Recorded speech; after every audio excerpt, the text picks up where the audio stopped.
La parole est à Monsieur Bruno Millienne pour le groupe démocrate.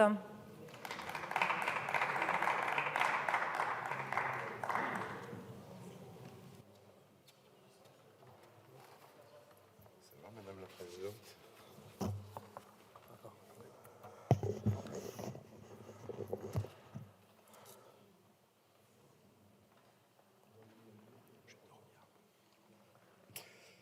Madame la Présidente, Madame la Première ministre, Mesdames et Messieurs les ministres, Monsieur le rapporteur général, mes chers collègues. Quel bonheur, oui, quel bonheur de nous retrouver en ce samedi pour débattre d'une nouvelle motion de censure déposée par le groupe La France Insoumise. Je ne reviendrai pas longuement sur la nécessité qu'a le gouvernement de recourir à l'article 49 alinéa 3 dans le contexte d'une majorité relative qui empêche tout vote majoritaire sur un budget. Les Français l'ont bien compris et l'indifférence tant médiatique que populaire dans laquelle se déroule ce débat en est une preuve. Cette indifférence, voire pire, elle va même jusqu'à gagner vos propres rangs puisque la Mélenchonie est une nouvelle fois seule à déposer cette motion, isolée au sein d'une gauche que je ne présume aucunement en faveur du texte du gouvernement, mais qui a bien compris que cet exercice éculé n'avait que pour seule conséquence d'affaiblir un peu plus votre opposition, encore une fois tout à fait légitime, au gré des votes perdus. L'élément nouveau dans le débat par rapport à la dernière motion de censure, c'est ce qui s'est passé lundi dernier.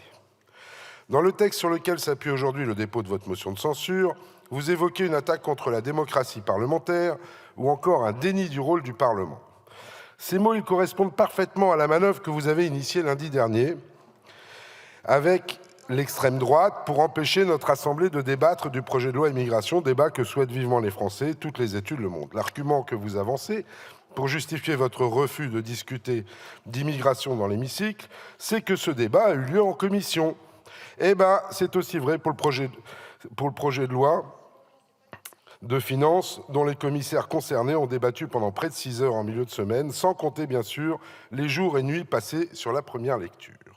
Vous êtes au final pris à votre propre jeu et les cris d'orfraie que vous poussez sur l'hypothétique déni de démocratie que représenterait le 49.3 résonnent aujourd'hui comme un néant d'hypocrisie et d'incohérence. C'est consternant. Finalement, la seule surprise de jour, c'est le vote de l'extrême droite. L'alliance construite lundi dernier entre la France Insoumise et le Rassemblement National va-t-elle de nouveau fonctionner aujourd'hui ? Assistera-t-on encore d'ici quelques minutes à ces scènes particulièrement gênantes de joie partagée aux deux extrêmes de l'hémicycle ? À la vue des rangs du Rassemblement National, j'en doute un peu. J'espère que vous ne serez pas trop déçus du manque de mobilisation de vos nouveaux amis. S'agissant de la position du groupe démocrate, vous la connaissez. Pendant des semaines, nous avons rappelé à quel point ce PLF était nécessaire pour l'avenir de notre pays. Nécessaire car une France sans budget est une France à l'arrêt. Quoi qu'en disent les oppositions, la non-absorption du budget serait délétère pour notre pays, d'autant plus dans un contexte de sortie de crise où notre économie doit bénéficier de tous les moyens nécessaires pour qu'elle puisse se montrer aussi résiliente en 2024 qu'elle le fut en 2023. Nécessaire car celui-ci est porteur d'avancées sans précédent en faveur de la transition écologique, de la justice fiscale ou encore des collectivités territoriales. Dans le texte initial ont figuré des mesures fortes dans ce sens. La transposition de l'accord de l'OCDE sur la taxation minimale des bénéfices des entreprises multinationales, la réduction progressive des dépenses fiscales brunes ou encore une augmentation de la dotation globale de fonctionnement de l'ordre de 220 millions d'euros. Le texte de la nouvelle lecture est encore plus ambitieux et ce grâce à des amendements venant de la majorité comme de l'opposition. L'augmentation de la DGF sera finalement portée à 320 millions d'euros. Les règles de lien seront assouplies entre la taxation d'habitation sur les résidences secondaires et la taxe foncière. Une taxe streaming sera instituée pour financer durablement la filière musicale française. Contrairement à ce que vous essayez de faire croire, cette majorité sait trouver des compromis sur des sujets cruciaux. La recherche du compromis n'est en aucun cas une compromission. Au groupe démocrate, nous avons contribué à enrichir le texte, mais nous continuerons de défendre nos convictions. Nous avons contribué à enrichir le texte sur des sujets divers. Nous avons souhaité élargir le champ des contrats de rente sur vie aux personnes majeures dans l'incapacité d'acquérir une instruction ou une formation professionnelle d'un niveau normal. Nous avons travaillé avec le gouvernement à la prolongation d'un abattement exceptionnel et temporaire sur les plus-values immobilières et foncières dans le cas de cessions permettant la création de logements sociaux. Nous avons aussi souhaité créer la possibilité pour les EPCI et les communes d'exonérer de taxes d'habitation les associations reconnues d'utilité publique, les fondations et les œuvres et les organismes d'intérêt général. Par ailleurs, nous continuerons de défendre nos convictions et nous espérons convaincre nos collègues de leur bien fondé dans les prochains mois. On ne lâche rien.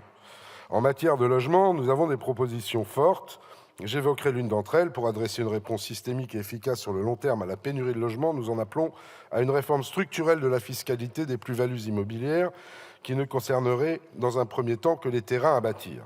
L'abattement pour durée de détention encourageant le phénomène de rétention foncière, nous souhaitons le supprimer en imposant les plus-values à la flat tax tout en l'indexant à l'inflation.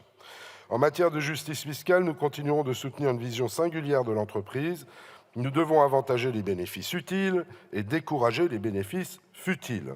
Dans ce sens, nous avons proposé en première lecture de mettre en place une taxe sur les programmes de rachat d'actions des grandes entreprises cotées.